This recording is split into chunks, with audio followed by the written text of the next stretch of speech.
saisir cette occasion pour lancer un message à l'endroit des parents, de pouvoir orienter et suivre leurs enfants afin qu'ils puissent tirer profit de l'utilisation avantageuse des réseaux sociaux et de se prémunir de tout ce qui les expose à des risques et pour porter atteinte à leur éducation et à leur dignité. 33 jours, pour être exact. C'est le temps qu'a passé l'activiste Ahmad Haroun Lari dans une prison secrète d'Njamena.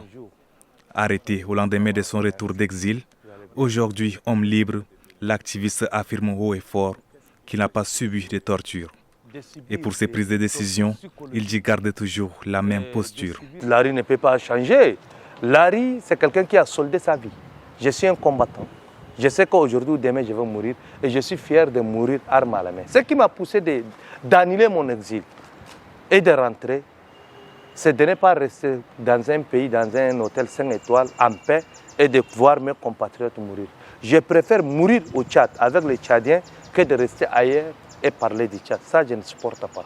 Sur les réseaux sociaux, Ahmad Haroun Lari, l'activiste a toujours haussé le ton contre l'injustice, l'impunité, la corruption. Des prises de décision qui lui ont valu plusieurs fois des arrestations.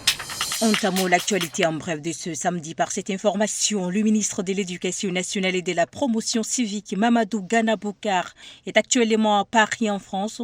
Dans la capitale française, le chef du département de l'Éducation nationale prendra part le 17 juin à une rencontre ministérielle organisée par l'UNESCO sur le bilan des actions transformatrices retenues au sommet de la transformation de l'éducation tenue en 2022 à New York par les Nations Unies. Des travaux de la 112e conférence internationale du travail tenue à Genève en su son pris fin ce vendredi. La journée a débuté par l'adoption des rapports de la Commission sur le travail décent et l'économie des soins et des autres commissions. 14 conventions obsolètes ont été abrogées lors de la signature de l'acte par le directeur général de l'OIT et le président de la conférence. La cérémonie de clôture a été marquée par les discours du vice-président des employeurs, du vice-président des travailleurs, du secrétaire général de l'OIT et du président de la conférence. Tous ont souligné les succès de la conférence et ont encouragé les pays à favoriser le dialogue social pour mettre fin aux violations des conventions discutées.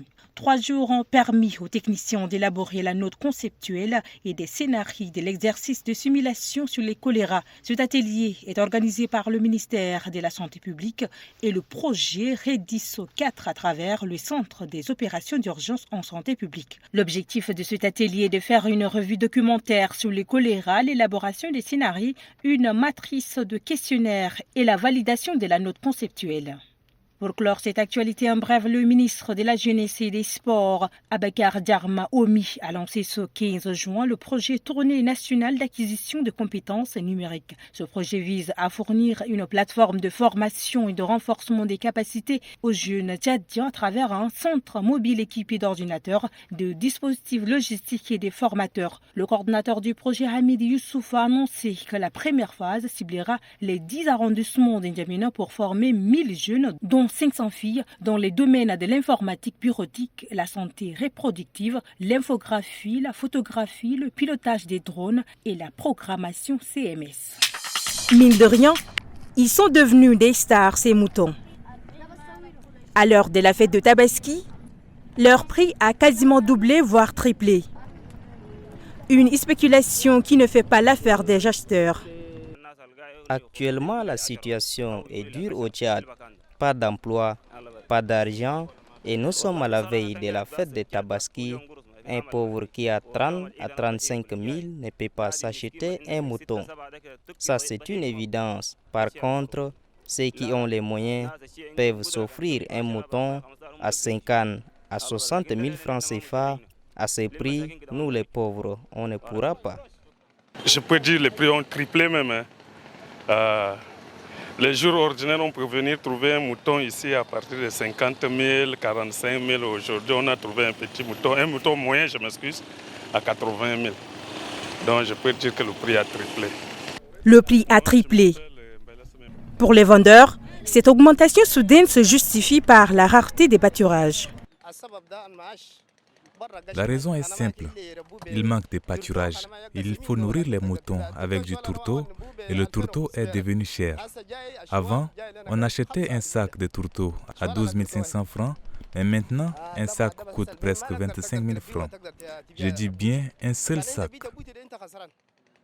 La Tabaski est la plus importante fête religieuse qui consiste à sacrifier un bélier. Mais cette année, des musulmans tchadiens risquent de ne pas accomplir ce devoir vu la cherté des bêtes. Oui, les rideaux sont définitivement tirés sur cette 42e conférence du district 91-50 du Rotary. À l'issue de cette conférence qui a duré 3 jours en N'Djamena, Saleh Kebzabo, qui a dirigé ce district en tant que gouverneur pendant 1 an, cède son collier de commandement à Suzanne Bélé, chirurgienne dentaire de nationalité camerounaise. Le choix porté sur sa personne la laisse émue. Chers amis rotariens, chers amis rotariciens, chers invités en mourant et grave respectif, tout de haut, j'ai une pensée spéciale pour mon défunt père ancien, gouverneur du district, à 1989-1990, PDG Jimmy Zoukani, dont je suis honorablement la trace. À peine installée, Dr Suzanne Bélé exprime ses attentes. Et de nouveaux clubs, des clubs novateurs qui correspondent au contexte, à la culture et aux valeurs locales, font pour ouvrir de nouvelles voies au service. Nous pouvons réaliser un véritable tour de magie si on voyait des clubs Rotary et des clubs Rotaract proliférer dans tous les quartiers de nos villes. La prochaine conférence aura lieu à Douala, au Cameroun, où sera désigné un nouveau gouverneur qui dirigera le district 91-50 pour l'année 2025-2026. Il est fondamental de faire comprendre aux utilisateurs que les réseaux sociaux sont avantageux pour le développement d'un monde civilisé, mais comportent de nombreux dangers quant à leur utilisation. Les risques éventuels sont l'exposition du public à du contenu non désiré comme des messages haineux et des violences.